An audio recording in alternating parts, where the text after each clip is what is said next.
Hola oyentes de Radio Sefarad y damos la bienvenida nuevamente a Ricardo López Gotig a su sección Las edades del totalitarismo. ¿Qué tal, Ricardo? Hola Jorge, ¿cómo estás? Muy bien y muy interesado por estos compases del relato que se apelotonan en el tiempo, es decir, estamos hablando de circunstancias que ahora se aceleran mucho, ¿no? Desde el inicio de la invasión de la Unión Soviética empiezan a pasar cosas muy graves y con mucha asiduidad. Entre ellos este fenómeno de los Einsatzgruppen, los grupos, ¿cómo se traduciría esto? Sería algo así como un grupo de operaciones, porque no hay una traducción muy exacta con Ujú. respecto a lo que significa. Pero como bien señalas, la Operación Barbarroja, que fue el comienzo de la invasión de Alemania nazi a la Unión Soviética, acá vemos ya cómo se empieza a plasmar concretamente los propósitos ideológicos de la Alemania nazi, porque hemos visto algunos avances ya cuando invade Checoslovaquia y con más presencia cuando invade Polonia, pero ahora lo vamos a ver en toda su crueldad, porque acá empieza la política de exterminio. Habíamos señalado que la idea básica de la Operación Barbarroja, la invasión en 1941, es la ocupación de lo que los alemanes consideraban el espacio vital, el Lebensraum. Es decir, que por un lado se hablaba de la teoría de la pureza racial y por el otro lado que esa raza aria precisaba un espacio geográfico en el cual pudiera desarrollarse plenamente. Y una vez más, siempre que ponen énfasis en el carácter rural que tenía esta ideología, por eso era tan importante en este concepto la ocupación de todo lo que era Rusia y Ucrania, que son grandes estepas en las cuales se iban a asentar comunidades agrícolas. Entonces, cuando comienza a avanzar el ejército alemán, lo que vamos a conocer como el Ostwehr, es decir, el ejército del este, detrás venían los Einsatzgruppen. Estos grupos, ¿qué eran? Eran grupos de las SS que estaban vinculados a los servicios de la policía secreta y que tenían una misión ideológica que cumplir. Es decir, por un lado avanzaba el ejército convencional y por otro lado venían los Einsatzgruppen a cumplir un objetivo ideológico, que era el exterminio, ¿no? Los fusilamientos o la reclusión en guetos. Había dos posibilidades.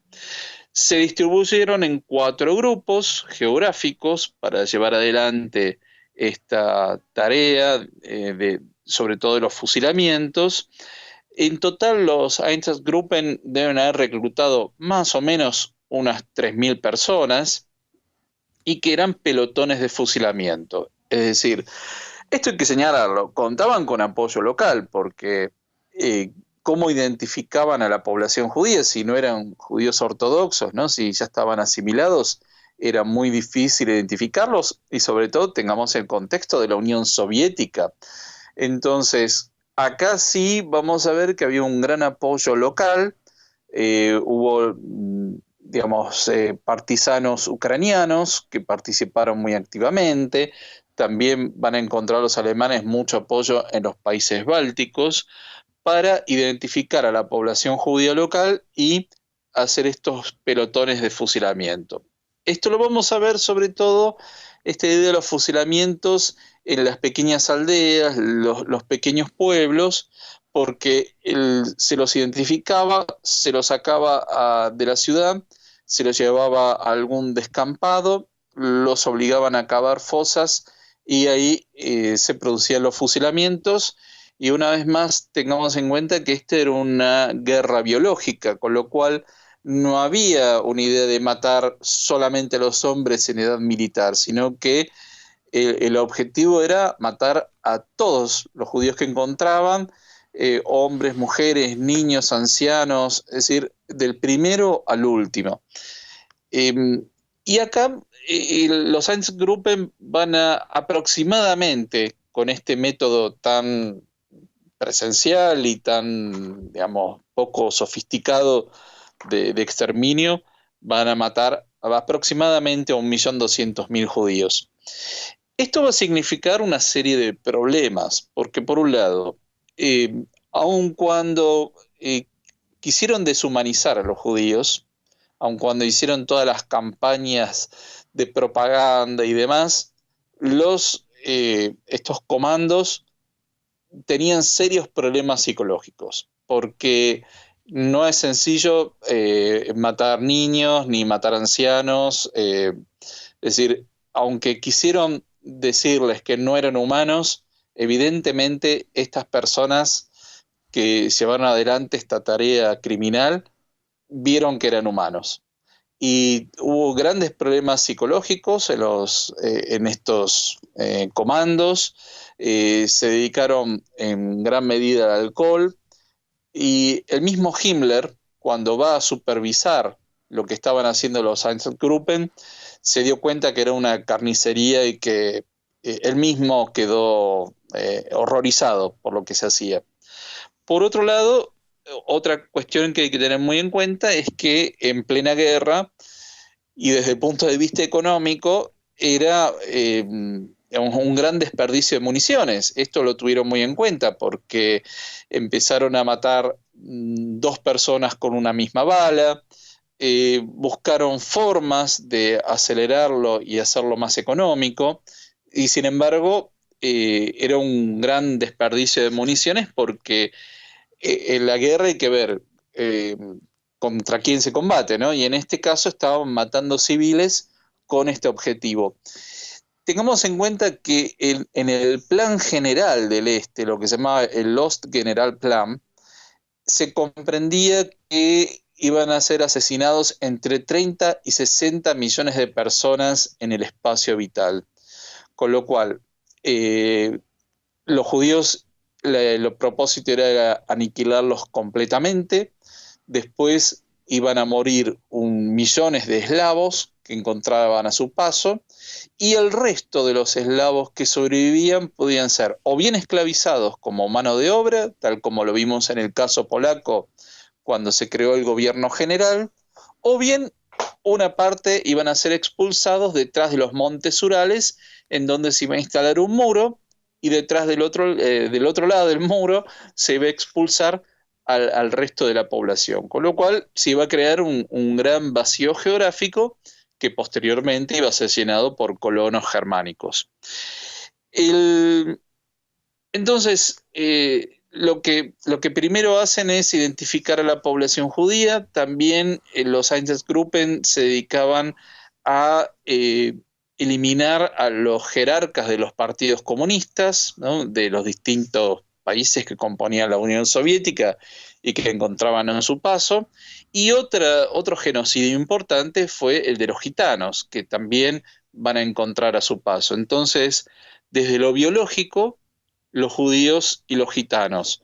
Y luego, desde lo político, a los miembros del Partido Comunista Soviético que encontraban a su paso. Y además, bueno, la guerra misma llevaba al exterminio de gran parte de la población eslava local. Ahora bien, cuando se empiezan a plantear, por un lado, los problemas psicológicos que tenían estos comandos, y por el otro lado, el gasto enorme en municiones que estaba teniendo, que podían ser canalizados a la guerra convencional, ahí es donde comienza las SS a pensar en los furgones de gas. Esto era por un lado, no había un contacto presencial durante la muerte. Esto ya, digamos, iba de alguna forma evitando el contacto de los Einsatzgruppen con los judíos mientras morían. Por otro lado, ya se había puesto en práctica esto de los furgones de gas cuando se utilizaron contra las personas con discapacidad en la Alemania nazi, lo que vimos, la Operación T4. Es decir, que ya había una práctica de esto, y entonces lo que se va a hacer es acomodar camiones blindados en los cuales se introducían grupos de personas, se los gaseaba, ya sabían cuánto tiempo tenían que estar ahí adentro para morir, porque ya esto había sido experimentado. Y también los Einsatzgruppen, así como se hizo la operación T4 en la Alemania nazi, también eran los encargados de matar a las personas que encontraban enfermas. Es decir, entraban a los hospitales o a los asilos psiquiátricos y también se encargaban de esta práctica criminal. Es decir, las SS hicieron el trabajo del exterminio desde un punto de vista ideológico. Es decir, por un lado, vamos a tener un ejército que haga una guerra convencional, pero por otro lado, las SS cumplieron el objetivo del exterminio con una concepción biológica basada en la ideología nazi. Ujú. Ahora, una pregunta antes de que prosigas. Llama la atención, por lo menos a mí me lo ha llamado siempre, el hecho no solamente que hayan utilizado las balas y hayan desperdiciado munición que luego lo tratan de subsanar con estas técnicas de asesinatos más asépticos y más masivos. El tema de dedicar estos efectivos, que entre ellos muchos eran oficiales de las SS, o sea, un grupo selecto de soldados, destinarlos a estas labores no iba también en contra de los objetivos que eran ganar la guerra. Es que, claro, está muy bien lo que planteas, porque por un lado es una guerra con dos comandos, ¿no? De alguna forma, porque por un lado estaba el ejército convencional, la Wehrmacht, que tenía objetivos militares, que era combatir contra el ejército soviético. Pero después estaba por atrás el objetivo ideológico, que era el verdadero propósito de la guerra. No era simplemente vencer a la Unión Soviética, sino que era exterminar y repoblar, con lo cual lo que se buscaba eran oficiales de las SS que fueran adoctrinados y convencidos para llevar adelante esta tarea criminal. Ujú. Sí, sí, lo que pasa es tan difícil de entenderlo desde una perspectiva actual, ¿no?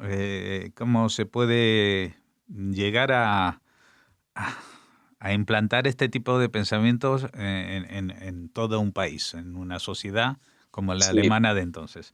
Bueno, no, de este tema, justamente, de estos fusilamientos masivos, de los cuales no había ningún tipo de registro, es una de las cuestiones de las cuales años después se van a tomar los negacionistas, que van a decir no murieron tantos, porque no había ningún tipo de registro. Entonces, estamos hablando de más de 1 millón de judíos que fueron asesinados de esta forma, de las cuales no tenemos nombres y apellidos, es decir, hay un vacío demográfico, pero en este caso los alemanes no llevaron adelante un registro como sí lo van a hacer en los campos de exterminio, sobre todo en Auschwitz-Birkenau, ¿no? Donde hacían incluso los árboles familiares. Pero en este caso no, digamos, era una política llevada adelante sin mucha sistematicidad, ¿no? Porque después vamos a ver que cuando comienzan los furgones de gas, ya comienza una nueva etapa que era la de un exterminio masivo y la implantación de los campos de exterminio.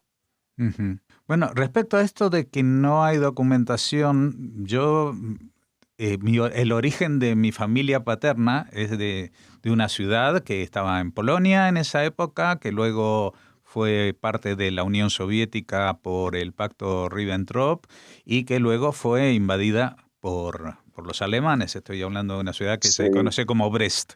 sí, Entonces, conocida como Brest-Litovsk, cuando se firmó el tratado sí, por el cual la Unión Soviética se retiraba de la Primera Guerra Mundial. Bueno, el tema exacto. es que a partir del año 2000-2002, una vez que se acabó el régimen soviético y se abrieron las puertas de algunos archivos, pues se descubrieron olvidados o abandonados o guardados los registros de la matanza de los 15.000 más o menos judíos que fueron asesinados por balas en una noche creo que fue en julio del 41 o algo así, en Brest. Y ahí figuraba el nombre del padre e incluso la edad. Yo me quedé muy asombrado de esto porque, claro, lo primero que hice fue buscar a los nombres de mis familiares, ¿no? Y encontré a muchos de ellos que habían estado seguramente durante un par de años bajo el régimen soviético, pero que ahora habían sido asesinados. Y ese registro existió. Con lo cual yo pongo en entredicho el hecho de que no estén registrados estas matanzas, porque posiblemente lo hayan estado, pero que los soviéticos por alguna razón lo ocultaron. Lo ocultaron, se llevaron la documentación. Sí, es muy probable, sí. Y que en algún sitio o están o estuvieron y ya fueron eliminados, ¿no? Pero es difícil concebir que también la burocracia, que era parte también del mecanismo ideológico del nazismo, que esté todo ordenado y pautado y escrito, pues en este caso no funcionara y estuvieran allí simplemente matando gente sin ton ni son, ¿no? A mí esa parte de los Einsatzgruppen es la que muchas veces me chirría un poco, porque es cierto que no existe esa documentación y que de ello se agarran los negacionistas, pero yo creo que sí existió, pero por alguna razón fue ocultada. Quedó destruida o está muy guardada. O está muy guardada, claro, sí. o lo estuvo y ya fue eliminada, no sé. No sé si quieres agregar algo más, Ricardo, sobre este episodio. No, porque ya en la próxima seguiremos ahondando un poco más de esto y veremos también cómo se sigue ejecutando, porque a veces nos quedamos con, digamos, lo que fue la política de exterminio, pero no cuáles eran los objetivos posteriores, y vamos a empezar a ver cómo fue los inicios de la política de colonización de estos territorios, porque ese era también el objetivo de guerra. El objetivo final, digamos. Después de destruir, querían construir ese nuevo mundo a imagen y semejanza de la supuesta raza aria. Muchas gracias, Ricardo López Gotti, historiador argentino, por habernos acercado a este nuevo episodio, este nuevo capítulo de las edades del totalitarismo. Hasta la semana que viene. Muchas gracias, hasta la semana próxima.